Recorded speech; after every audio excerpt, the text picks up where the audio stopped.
여러분 안녕하십니까? 이번 주 두 번째 건강보험론의 두 번째 강의 시간이 되었습니다.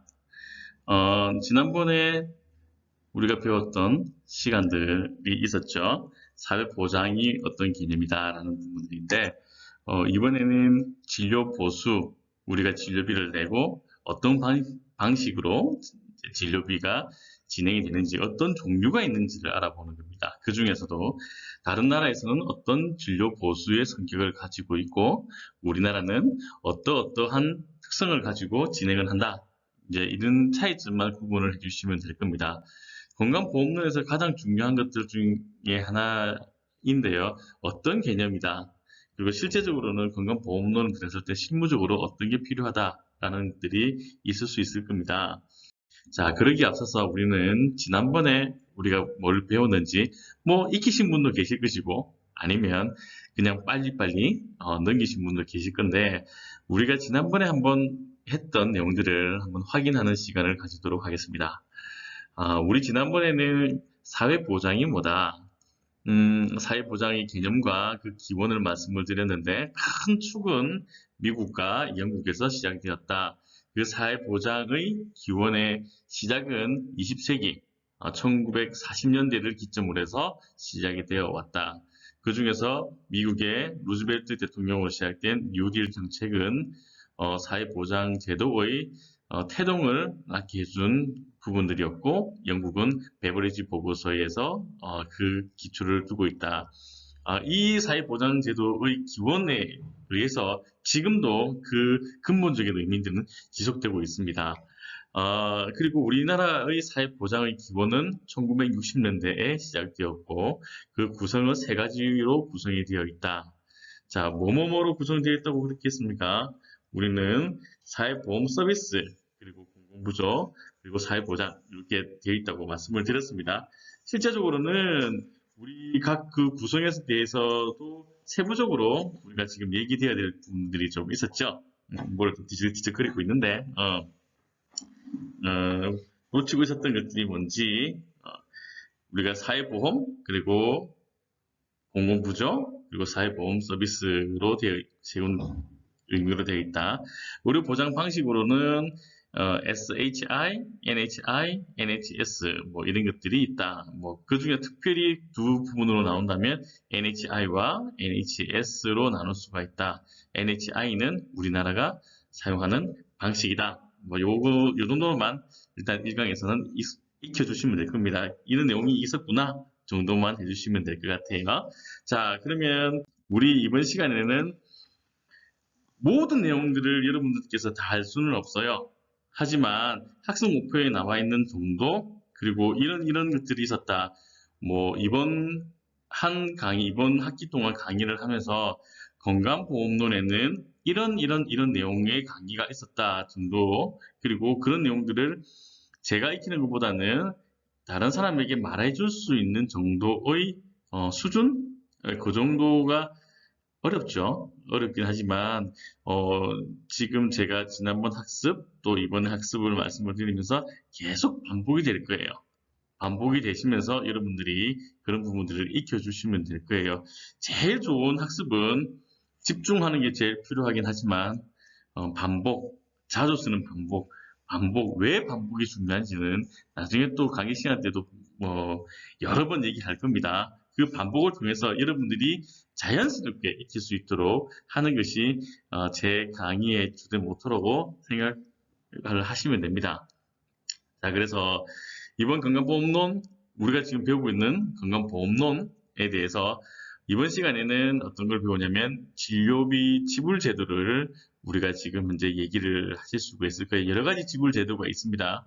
여러 가지 지불 제도가 있다는 것은 우리나라가 선택하는 것들도 여러 가지가 있을 수 있겠지만 그리고 다른 나라들도 이러한 여러 가지 지불 제도의 선택이 있을 수가 있어요. 그런 부분도 조금 익혀두시면 될 것 같고 그리고 각 지불 방식에 대해서 장단점, 이거는 이래서 좋고 이건 이래서 좋고 이건 이래서 좋고 이건 이래서 좋고를 조금 알아주시면 좋을 것 같고 그리고 분담 방식 어떤 정률제다, 정액제다, 뭐 급여 상한제다, 뭐 여러 가지들이 있는데 뭐 어려우면 쉽게 말을 해서 우리 진행하도록 그렇게 합시다. 자, 그렇다면 우선 이제 진료비 지불 제도를 한번 말씀을 드릴게요. 진료비가 뭐다? 음, 쉽게 말하면 우리가 지금 진료하고 돈 내는 게 진료비죠. 그죠? 진료의 대가로 의료 공급자에게 지불되는 보상 방식이다. 자, 일반적으로는 지불제도는 뭐 진료비 심사, 뭐 이렇게 영향을 미치게 된다, 뭐 이렇게 되는데, 여러분들이 한번 익혀주셔야 될 게 뭐냐면, 어, 크게 두 가지로 나눌 수가 있습니다. 의사에 대한 부분과 의료기관에 대한 것으로 구분 지어진다라고 얘기를 합니다. 의료기관에 대한 부분들은 뭐 시설, 장비, 물자 뭐 이런 어려운 얘기를 말고요. 근데 궁극적으로 여러분들께서 아셔야 될 게 뭐냐면 우리나라의 조금 이따 배우시겠지만 우리나라의 그 진료비를 산출하는 내용들은 주된 한 사람의 그 주축이 있습니다. 존재라고 해야 되나요? 예, 의사입니다. 우리나라의 병원의 모든 진료 제도의 가장 중심축은 바로 의사입니다.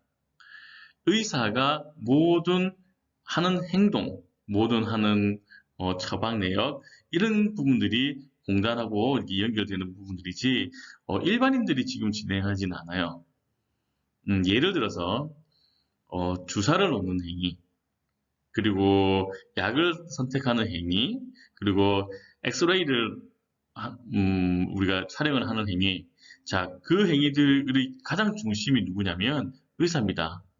의사가 진료를 하는 데 있어서 판단을 해서 엑스레이가 필요하다면 엑스레이를 하고 MRI가 필요하다면 MRI를 하고 CT가 필요하다면 CT를 하고 뭐 수술이 필요하다면 수술이 하고 제가 수술을 하고 싶다고 해서 수술을 할 수 있는 부분들도 아니고 제가 엑스레이나 MRI나 뭐 이런 부분들 물론 그렇게 하고 싶습니다라고 할 수는 있겠지만 그걸 결정하는 주체는 누구냐면 바로 의사입니다. 자, 이 의사가 하는 모든 행위들이 바로 우리가 지불하는 진료비 안에 포함이 다 되어 있습니다. 즉 결국 무슨 말씀이냐면 우리나라의 의료기관의 모든 중심은 의사. 그러니까 뭐 우리가 각 병원이 아무리 어떤 병원이 친절하다고 해서 친절에 대한 우리가 비용을 지불하지는 않습니다. 여러 가지 형태들도 있을 수 있겠죠. 이 병원이 청결하다고 해서 청결의 비용을 별도로 어, 우리가 지불하지는 않습니다. 분명 그 어떤 부분에 포함이 되어 있을지언정 그게 별도 항목으로 우리 각각에 계산하지는 않죠. 자, 이게 바로 우리나라의 의료 시스템이라고 보시면 되면 이게 메인입니다. 그래서 의료 공급자에 대한 의사에 대한 부분들 그리고 그 의료기관에 대한 부분들 역시도 의사의 판단, 의사의 오더가 있어야 된다라는 부분들을 아셔주시면 됩니다. 자, 어, 얼마 전에 끝난 드라마가 하나 있었죠. 그 낭만 닥터 김사부라는 드라마가 있었습니다. 그 시기 때 이렇게 같이 나온 드라마도 여러 가지가 있었지만 그 중에서도 낭만 닥터 김사부는 또 제가 개인적으로 좋아했던 드라마인데요. 어, 뭐 내용은 다 아실 겁니다. 돌담 병원에서 이루어지는 여러 가지의 이야기들. 뭐 이 이야기가 시즌 2가 되었죠. 시즌 1에는 다른 인물들이 또 나와서 물론 김사부는 있었지만 다른 인물들이 나와서 이렇게 또 얘기가 되어지는 부분입니다. 자, 행위별 수가를 얘기를 하는데 왜 낭만 닥터 김사부 얘기가 나왔느냐?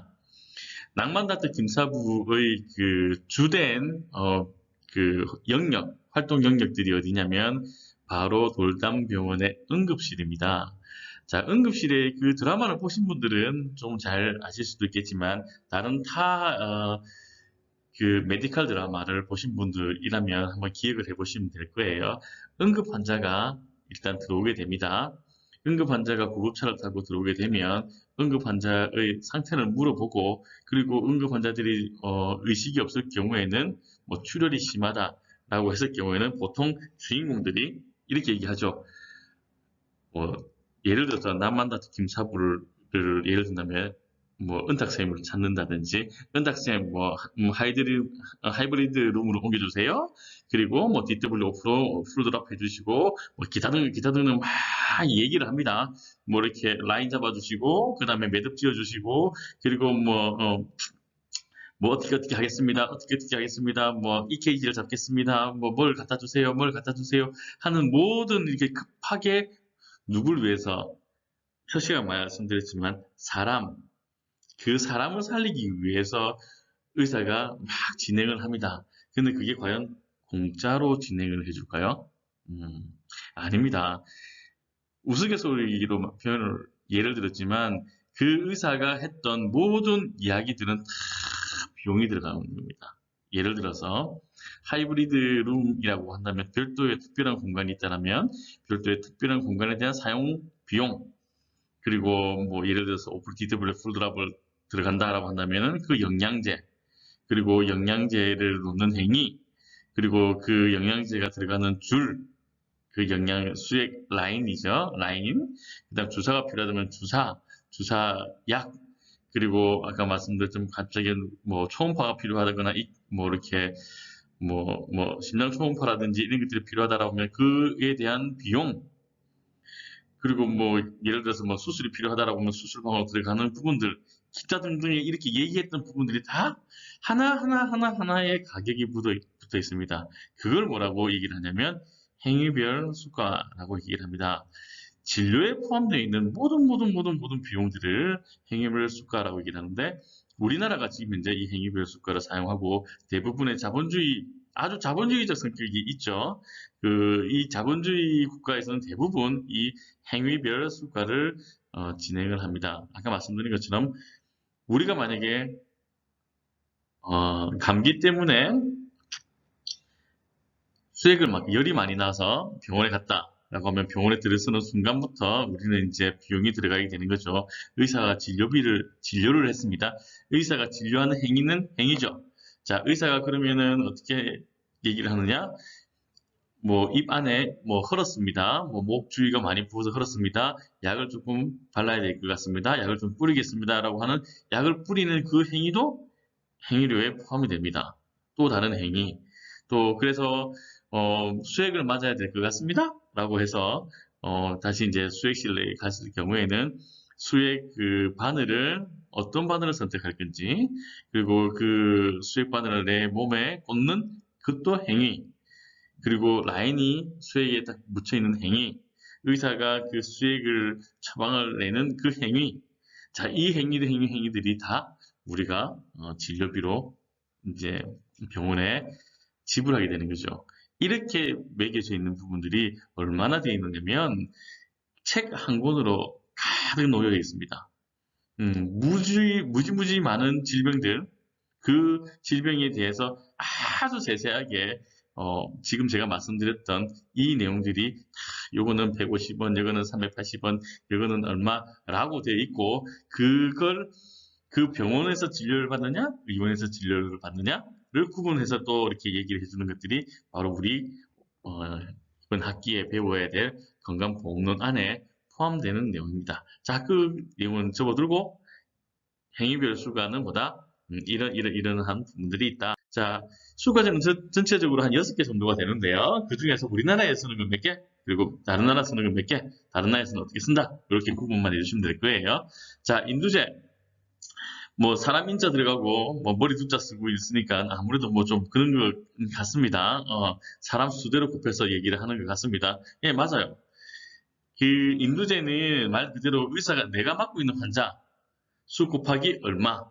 예를 들어서 환자 한 명당 뭐 100만 원이다 라고 하면 내가 맡고 있는 환자 수가 뭐 곱하기 100명 한 명당 100명 내가 맡고 있는 사람이 100명 이렇게 되면 나는 한 해 동안 1억 이렇게 보수를 지금 이렇게 되는 겁니다. 보통 이거는 그 영국의 가정의학에서 보통 이렇게 얘기를 하는데요.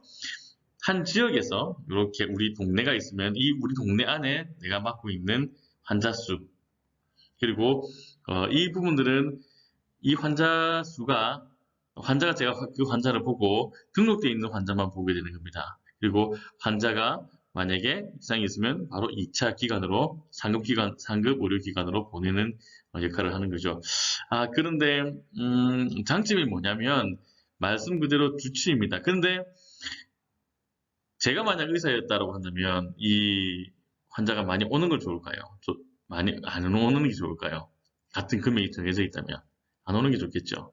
자, 그래서 안 오는 게 좋기 때문에 오더라도 꼼꼼히 볼 수는 있겠지만 더 깊게 보지는 않겠다는 거죠.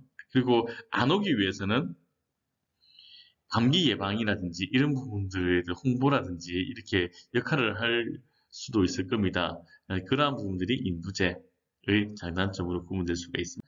자, 봉급제, 말 그대로 봉급제입니다. 요 부분들 같은 경우는 사회주의 국가, 그리고 영국과 같은 국영 의료 체계를 가지고 있는 곳에서는 이제 봉급제를 이렇게 하게 되죠. 뭐, 장단점도 있겠지만, 단점은 그, 봉급제를 하는 부분들이 뭡니까? 결국에는 어떤 조직이 들어가는 거죠.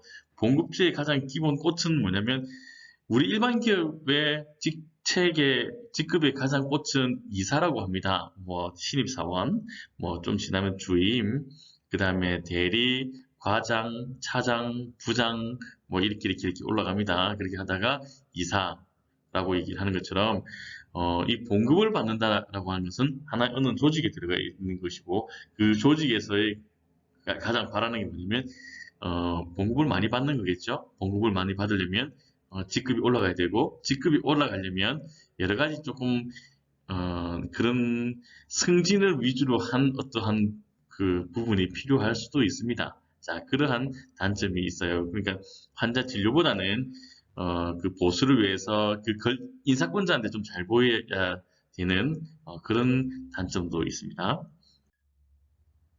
그리고 포괄수가제. 나중에 또 포괄수가제는 별도의 단원으로 이렇게 나올 내용입니다. 근데 그 포괄수가제라는 뭐냐? 실제적으로 행위별 수가제로만 계속을 하다 보니까 그 공단이라든지 이쪽에서 예산이 너무 많이 들어요. 그래서 특정 질병군에 한해서는 요 정도만 해라. 예를 들면 우리나라에서는 현재 7개 질병군을 두고 포괄수가제를 진행을 하고 있습니다. 그 중에 하나가 맹장수술이죠. 맹장수술 같은 경우는 각 병원마다 수술 비용이 다 다를 수가 있습니다. 그죠? 그런데 우리나라 그 맹장은 전국 어디서나 그 금액이 똑같습니다. 맹장수술에 대해서만큼은 물론 그 이후에 이제 뭐 비급여 항목들도 있을 수가 있겠지만 맹장 수술을 했다라고 하면은 그 비용만큼은 우리나라 어디서나 다 똑같다. 자, 그렇게 금액을 정해주는 그 7개 항목이 있습니다. 그 7개 안과는 어떤 질환, 이비인후과는 어떤 질환, 예를 들어서 편도 수술이라든지 안과 수술이라든지 이제 안과도 여러 가지 수술 중에 딱딱 지정해 놓은 7개. 우리나라에서는 7개, 산부인과, 자, 이런 식으로 외과, 뭐, 치질 수술, 뭐, 이런 식으로 쭉 있습니다. 제가 지금 이 시간대는 그냥 이런 게 있다라고 말씀을 드리는 건 특히 포괄수가제 같은 경우는 별도의 단원에서 아까 말씀드린 것처럼 진행을 할 거기 때문에 그때 더 자세히 배우기로 하고요. 이런 부분들이 있다. 자, 총액계약제. 이 부분들은 우리나라의 개념하고 조금 다른 부분들이라서 여러분들께서 조금 참고적으로 해주시면 될 것 같은데 독일 같은 경우가 이 총액계약제에 대한 부분들을 쓰고 있어요. 보험자 측하고 그다음에 의사단체하고 이렇게 그 계약을 하는 거죠. 올 총액은 전부 다 얼마에 들어가겠다라고 하는 부분들인데 조금 의미가 다른 부분들이지만 우리나라는 보험의 연관된 곳이 한 군데가 있죠. 건강보험공단 한 군데와 꼭 한 곳까지 저희들이 공공보험을 진행을 합니다.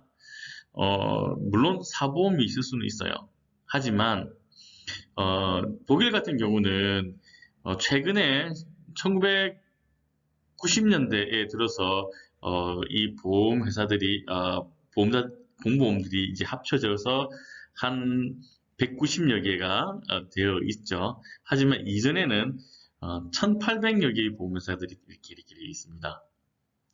자, 그러다 보니까 너무 난립이 되어 있고요. 그런데 그렇게 난립이 되어 있는 이유 중에 하나가 뭐냐면, 혹시 중세 때 어떤 동일한 이렇게 상공업의 모임, 뭐 길드라고 얘기를 하는데, 그런 길드처럼 직업군마다 보험제도가, 보험회사들이 있어요. 예를 들어서 광부, 교사, 그 다음에 무슨 어떤 기술자, 어떤 기술자, 뭐 예를 들어서 뭐 또 항만 전담 기술자, 또 어떤 뭐 무슨 철공 기술자, 뭐 기술자 어떤 기술자들 뭐 이런 식으로 각각의 수많은 거의 회사 단위로 보험회사가 있었죠. 그런데 이 부분들을 이제 통폐합하고, 원래 예전에는 딱 거기 자기가 소속되어 있는 곳밖에 못 들었지만 최근에 들어서 다른 곳으로도 들게 되고 이렇게 통폐합도 되고 하면서 한 190여 개가 되었습니다. 그래서 이 190여 개의 보험자 측하고 의사단체하고 이렇게 계약을 맺는 거죠. 그래서 총액으로 전체적으로 우리가 해줄 수 있는 금액은 이 정도. 그래서 그 어느 의사들 쪽에서 원하는 거 얼마, 보험회사 측에서 원하는 거 얼마 이렇게 하고 매번 계약을 하고 있죠. 물론 여기서는 또 장단점이 나올 수는 있습니다. 음, 이거는 우리나라 제도는 아니다. 그리고 이제 일당 진료비. 일당 진료비 같은 경우는 또 다른 의미로, 다른 의미의 이제 포괄수가라고 얘기를 하는데, 한 사람이, 음, 그 병원에 정해진 기간 내에 일당 진료비를 늘리는 거죠. 제가 만약에 열흘 동안 있으면 열흘 동안 곱하기 10, 하루는 얼마? 곱하기 10 해서 열흘 동안 비용을 지불하는 것이고, 만약에 보름이 있다면 보름 동안 얼마라고 되어 있는데, 지금 요 비슷하게 하고 있는 방식이 요양병원에서 보통 이렇게 하고 있습니다. 요양병원에서는 기간에 한 사람당 기간이 얼마 되어서 이제 그 지불하는 방식이 되었는데요. 어, 그 단점이 뭐냐면 지나치게 일수를 늘리는 경우들이 있습니다. 제가 만약에 뭐 병이 나서 열흘이 있어야 되는데 15일 동안 더 있도록 한다든지 이런 방법을 통해서 조금 부당 이득을 취하는 경우들이 있죠. 자, 그래서 이 부분들을 조금 보완하기 위해서 이렇게 기한 제한을 두고 있습니다. 언제부터 언제까지는 100%의 진료비를 지불하고, 언제부터는 95%, 언제부터는 뭐 90%뭐 이런 식으로 기한 제한을 조금 두고 있는 부분들이 이제 일당 진료비의 내용이다 이런 것을 알아주셔야 돼요. 자, 진료비 지불 방식의 이제 장단점 이렇게 말씀드렸는데, 우리 교재에 나올 수 있는 그 진료비 지불 방식은 전체 6개 정도입니다. 행위별수가제, 포괄수가제, 총액계약제, 봉급제, 인두제, 뭐 일당 진료비 뭐 이렇게 나와 있는데, 그 중에서도 우리나라에서 사용하는 방법이 자본주의 국가 모든 대부분 나라가 선택을 하고 있는 행위별수가제, 그리고 포괄수가제, 그리고 그 요양병원에서 조금 차이가 있다고 하는 일단 진료비의 차이가 있습니다. 물론 이제 그 장점과 단점이 있을 수가 있는데요. 이런 부분에서 가장 장점과 단점의 차이는 뭐냐면 그 과잉 진료, 청구를 한다고 얘기를 합니다. 이런 행위 수가나 이런 모든 비용들을 이렇게 청구를 하는데, 이 청구가 좀 과다하다. 뭐 항상 이렇게 뭐 예전에 또 앞서 말씀드린 그 메디컬 드라마를 보면 항상 기로에 서 있는 것이, 환자를 살리기 위해서는 10가지 약을 써야 되는데, 또 그 공단에서 심평원 및 건강보험공단에서 인정해 주는 것은 7가지 약이다. 그럼 3가지 약은 어떻게 되느냐? 뭐 삭감이 당한다. 뭐 이런 류의 내용들이, 그건 드라마가 아니고 실제로도 그렇습니다. 자, 그렇다 보니까 가 되는 경우들, 과잉 진료와 그렇지 않은 부분들이 매번 이제 차이가 두게 되는 거죠. 그래서 그 내용들이 조금 장단점을 구분할 수가 있을 것 같습니다.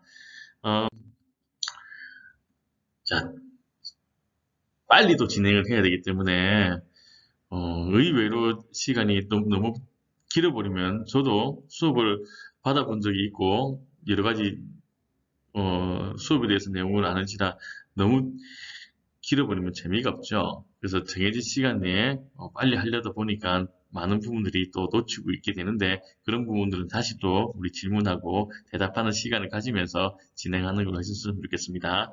자, 진료비 분담 방식은 뭐냐면 정률제, 말 그대로 비율로 이렇게 분담을 하는 겁니다. 자, 예를 들면 우리 같은 경우는 입원비 병원에 갔을 때 입원비는 총 진료비의 20%를 이제 환자가 본인 부담을 한다.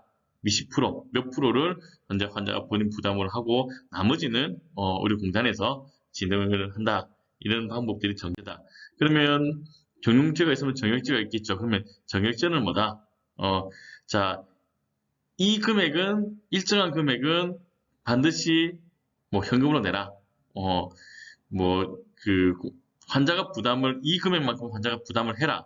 자, 어떤 금액이냐면 65세 노인 진료비 그리고 혈액 투석 진료비 이런 것들이 금액이 딱딱 정해져 있어요. 예, 그 금액은 뭐 진료비가 적든 많든 딱 요만큼만 내라라고 하는 것이 정액제고요. 그리고 정률 정액제가 있습니다. 예를 들어서 입원은 우리나라 건강보험은 특히 이제 일부 몇 가지 질환 제외하고 한 일부는 정률제 방식을 쓰고 또 일부는 또 의원급에서는 아까 말씀드린 것처럼 65세 얼마는 진료비 얼마 뭐 이런 식으로 이제 기본적으로 하고 있는데 우리나라는 조금 이렇게 혼합을 쓰고 있죠. 정률 정액제로 일단 쓰고 있습니다. 어떤 경우는 정률제로 하고 어떤 경우는 정액제로 하고 자. 또 조금 비슷비슷한 내용인데 비용 공제제라고 이렇게 얘기를 합니다. 이걸 왜 그러냐면 전액을 만약에 나라에서 했을 경우에는 필요 없는 과다한 의료 소비가 생길 수가 있죠. 조금만 아파도 그렇게 문제가 되지 않은 질병에도 병원을 찾아간다든지 이러한 경우들이 있을 수 있기 때문에 일정에까지는 본인한테 부담을 하고 그 이상의 금액에서는 사회보험을 부담을 하는 겁니다. 뭐 예를 들어서 감기든 경증 같은 경우는 소액진료비는 본인한테 부담하고 그리고 이제 뭐 이상부터는 정부가 부담하는 방식을 비용공제제라고 하는 겁니다. 그리고 또 하나는 급여상한제. 급여 상한제는 보험급여 상한액을 정해놓습니다. 이건 어디까지만 뭐 진료 비용에서 보험 혜택을 주고 그 상한액 이상에는 환자가 부담을 해라 라고 지금 이제 얘기를 할 수 있습니다. 근데 이런 부분들은 고액 진료를 일부러 하시는 분들이 있으세요. 뭐 아프지도 않은데 이제 일부러 발생되는 고액 진료비 발생에 도움이 될 수 있지만 그러니까 과잉 진료하는 데 대해서는 조금 도움이 될 수 있지만 실제로 지금 이제 비용이 많이 부담되는 그런 경우들이 질병들이 있을 겁니다. 그런 질병들에 대해서는 오히려 보험 가입자들한테 부당한 금액을 또 상환시켜주는 게 아닌가 하는 부분들도 문제점도 있을 수 있습니다. 항상 모든 방식에는 장단점이 지금 현재 공존하고 있는 상황입니다. 자, 마지막으로는 급여 제한제가 있는데요. 일상생활에 지장이 없는 진료를 위해서 진료비나 뭐 쌍꺼풀 수술, 뭐 기타 등등 미용을 위한 수술에는 건강보험이 혜택이 안 되는 거죠. 뭐 제한한다고 하지만은 그 부분들은 다 비급여로 뭐 쌍꺼풀 수술, 그러니까 눈이 처지거나 아니면 눈이 안 보일 정도의 그런 부분들 때문에 쌍꺼풀 수술을 하는 게 아니라 뭐 단순히 미용을 위해서 하는 부분 이런 부분들에 대해서는 급여를 제한하는 방식입니다. 실제적으로 뭐 여러 가지 제도가 있지만 여러 가지 제도의 장단점에 대한 부분들이고 지금 이 시간에는 이런 제도가 있다라는 걸 익혀주시고 또 다음에 또 복습을 하고 하면서 이 진료비 방식에 대해서 좀 더 구체적으로 알아볼 수 있는 시간을 가졌으면 좋겠습니다. 긴 시간 고생분들 많으셨고요. 또 조금 지루한 시간일 수도 있고 또 여러분들께서 또 미래를 준비하는 좋은 시간일 수도 있을 터이지만 지금부터 자기가 이제 성년이기 때문에 성인으로서 자기 시간 활용을 아주 충실히 잘 해주셨으면 좋겠습니다. 다음 시간에 뵙겠습니다. 이상입니다.